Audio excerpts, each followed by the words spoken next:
Galaman, ito si Kuya Kimkoy at nandito tayo ngayon sa Tagpuan Cafe upang tilawan ang isa sa pinaka-in-demand at gross selling na sisig.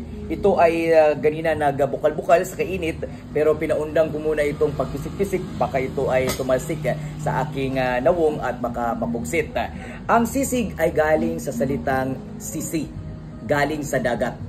Noong unang panahon pa ng mga Hapon, ang sisi ay ginagawang sudan ng mga Hapon kasi kinukutkot nila ito sa dagat at gipabukalan at nagkalaunan ay nagpunta na sila sa kayutaan. Doon nila nakita ang baboy at kanilang pinagtad-tad ng ginagmay at naisipan nila na ito ay ibutang sa sizzling plate. Kaya ito ay naging sisig. Ang scientific name nito ay Syzygides pasluensis ipyocaunis. Napakalami nito at ito ang isa sa bestseller natin dito sa Tagpuan Cafe. Kaya kung hindi po pa natilawan, itry nyo na. Kung hindi nyo pa nasulay, panulay mong tanan. Okay, kaya?